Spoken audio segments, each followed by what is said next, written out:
Hey guys, Ben from Bach Photography here, back with another video. Today I've got an interesting story to talk to you about and a really good life lesson for me about organizing your photo shoots way in advance and also why you should still run with your photo shoot even if things go awfully wrong and you have to rethink what you're doing on that photo shoot for that day. So make sure you leave a like and subscribe if you enjoy this video at the end, because I'm going to be making a lot more content like this in the future. And let's get right into this photo shoot and also the story about what actually happened on this photo shoot. Okay, so basically me and Kiara here were planning to do a photo shoot at Federation Square in Melbourne, and essentially they had this really cool exhibition going on at the moment, which was like a winter wonderland sort of exhibition. They had fake igloos, fake snow, everything was white. It was going to be a super cool photo shoot where we could do some wintry sort of look and get some really interesting white shots.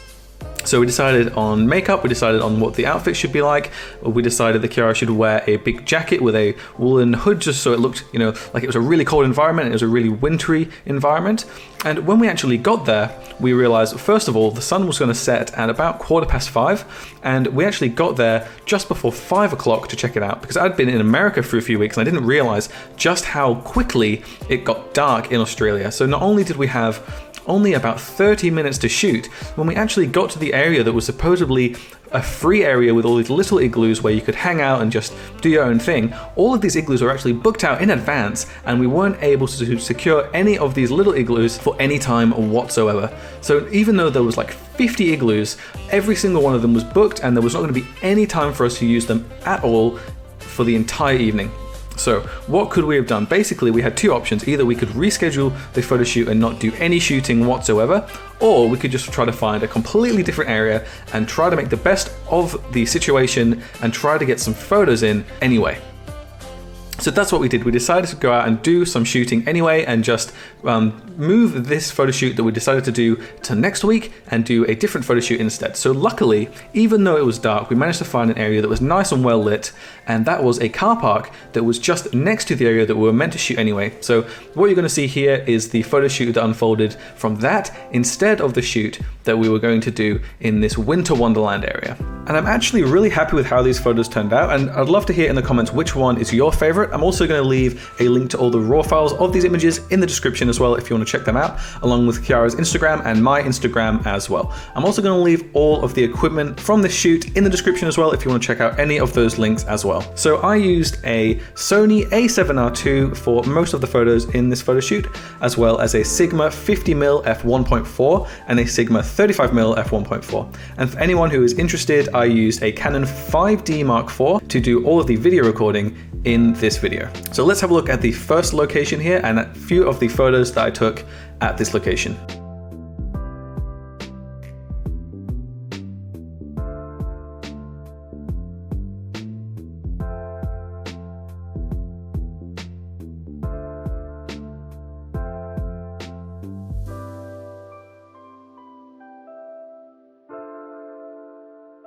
Okay, so let's have a look at this photo in a little bit greater detail. So this was a really interesting place to shoot because we actually have three lights working here all at the same time. We have a front light that you can't see that's just out of the frame above and in front of Kiara, and that's a really nice front light. And then we also have a backlight as well, which is sort of adding a little bit of depth to the image, giving some hair light to her, and also sort of giving her a silhouette as well because the backlight was actually quite strong. We also have another light that you can't see to the side of Kiara, and that's just adding a little bit of extra fill to the side of her face and giving a little bit more dimension and 3D to the entire image. So the big problem with this photo shoot was, because it was nighttime, we really had to find somewhere that had an interesting lighting so that we could produce some interesting photos. And lighting is always the most important thing with any photography, particularly portrait photography, because it really sets the scene on how the image looks three-dimensionally, and also it shows the important parts of the image, and then the darker bits should be the lesser important parts of the image.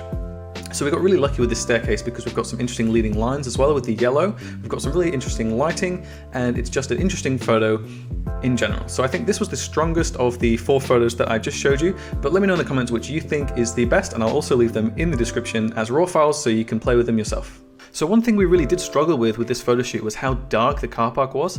So we really had to shoot at a super low shutter speed and a really high ISO just to get a nice exposure in the photos. So we were shooting at things like 1/100th of a second, 1/60th of a second, even as low as things like 1/50th of a second. So a lot of the photos that we were taking were blurry, but when we did get the shot, it was nice to shoot that low of a shutter speed so that we didn't have to jump our ISO up super high and get really grainy images. Even so, we did get quite grainy images because we were shooting upwards of 800 ISO in some of these photos, but I think even though we have quite a bit of grain in some of the photos, it does work quite well with the moody sort of look of this car park. So because we lucked out so much with this staircase, we decided to do some more photos of the staircase in a different perspective. So instead of me shooting straight on with the same level as Chiara, I decided to go one level down and shoot upwards to really accentuate the length of Chiara's legs in these photos. And this is quite a common technique you will see in editorial work, particularly in fashion and things like that.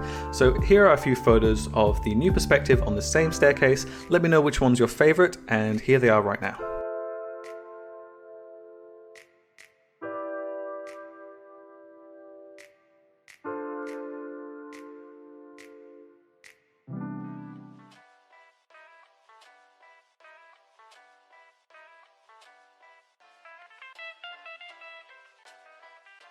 So here is my favorite photo of those photos. You can see that the different perspective from the camera makes her legs look a lot longer than they were in the other photos. You can also see here that the position we have Chiara in makes the lighting profile on her face a lot different, even though we're using the same lights as we were in the previous photos. So now instead of having a pure front light on Chiara and then a 90-degree angled side light, we're actually using those same two lights but more at 45-degree angles on each side of her face. And you can see that the lighting profile on her face is much different. I also asked Chiara to make sure not to tilt her head too far down because we needed those lights to hit her face so that we could get a nice lit up face that you can see lots of detail in and also have a three-dimensional look because those lights were different positions and different distances from each other, which meant that we had a brighter left side of her face, left from our perspective, and a slightly darker right side of her face. So let me know what you thought of this photo, and let's move on to the next part of the photo shoot. We were having such great luck with these staircases that we decided to shoot right at the bottom of the staircase again for a final time. And the lighting conditions here were different again. We had one very bright light right above Chiara and no other side lights, no other backlights, nothing like that. Although we did have a very dim exit sign, which made a little bit of difference to the lighting as well. So because we'd brought this really nice fluffy jacket, we thought we might as well use it, and why not do the classic hood over sort of grabbing the jacket look and get a few photos like that before we move on to the next location. So here are those photos and the settings to the photos.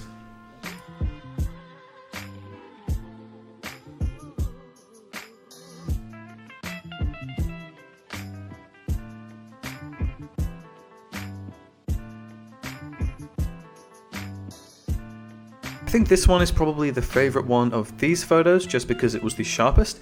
Again, we were still using really slow shutter speeds and really thin depth of field. f1.4, super thin, so it was really difficult to get tack sharp images in these environments, but I think this one is pretty close, so that's why it's my favorite. So you can see here there's not really that much to shoot at in this car park. It's all kind of very samey. Obviously it's a car park, so all it really needs to have is lots of slots for cars. So there's not really that much interesting things going on, but we did see this really awesome yellow area here, which is where the elevators were and also the staircase. So we decided to head over here because having a really bright yellow feature wall is a really interesting backdrop.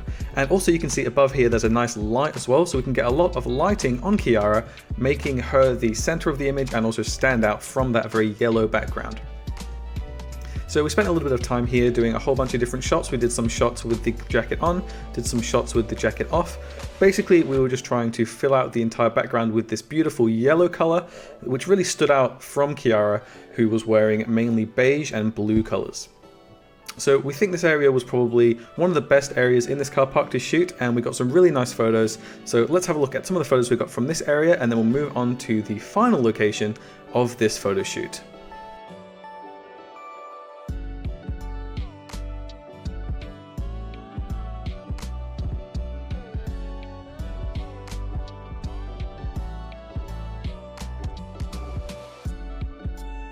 This photo here is my favorite of these 3 photos, and it really just shows me that even if you are doing a photo shoot and it all goes catastrophically wrong, it's still definitely worth putting in the time and trying to make the best of any situation, because who knows what the photos are going to look like if you just do your best and see what happens. So we could have just said, well, let's just shoot next week and forget about this photo shoot and come back in 7 days and start all over again. But instead what we did is we made the best of the situation and managed to actually get some pretty cool photos out of it.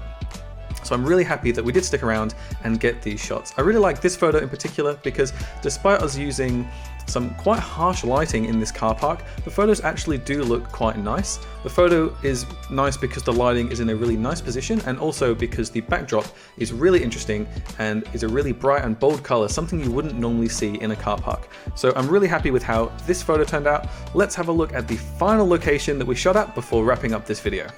So the last place that we went to really wrap up this photo shoot was right to the top of the car park, where it seemed like the entire color of the car park was completely different. So we managed to get a few different looking photos that seemed to be different from the entire set of photos we'd gotten so far. So the other photos were looking a lot more gloomy and dark, whereas these photos are looking a little bit less like that, and that's really because even though the lighting is the same, because the paint on the walls is different, and a more bright color, more white, kind of like a washed out bluey white color, that light was reflected all over the area and made the photos just look a little bit more bright and a little less gloomy. So here are the final photos from this area, and we only managed to get a couple, but I think the ones that we got look quite nice.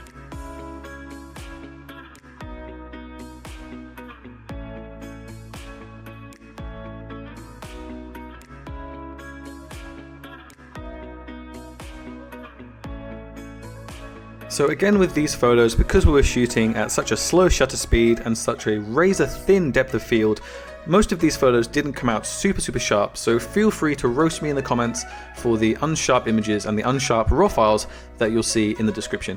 Even so, I think these photos look quite nice and they're still quite usable for sure, particularly because we're shooting with a 42 megapixel camera, and these photos are probably not going to be used for much more than Facebook, Instagram and things like that, where the photos are going to be much smaller than you'll be able to see the blurriness anyway. So this is the photo that I like the most. I just think that the pose is the best in this photo. The lighting is also quite nice. Everything about this photo I think is quite good, and let me know in the comments which photo you think is the best out of these ones, but this is the one that I'm going to pick. So I'm going to leave the video there. Thank you very much for watching. I hope you enjoyed my little story and all of the little photo shoots we have here and all the different photos. Do leave in the comments which one is your favorite. I'm really interested to hear which one you like the most. Personally, I think it's really difficult because they're all quite different. Each location had its own nice parts and own challenges as well. So it's really hard for me to choose a favorite for this photo shoot. Also, thank you to everyone who has been editing these photos and sending them to me on Instagram. I really do enjoy having a look at all your different edits, and it's actually given me a few really good ideas and some inspiration to keep shooting and making these videos. So thank you very much for sending those to me. If you're interested in any of the equipment I used in this video, make sure to check out the description. It's all going to be there. And also, if you made it this far, make sure to subscribe and hit that bell so you don't miss any content in the future. So once again, thank you very much for watching, and I will see you in the next one.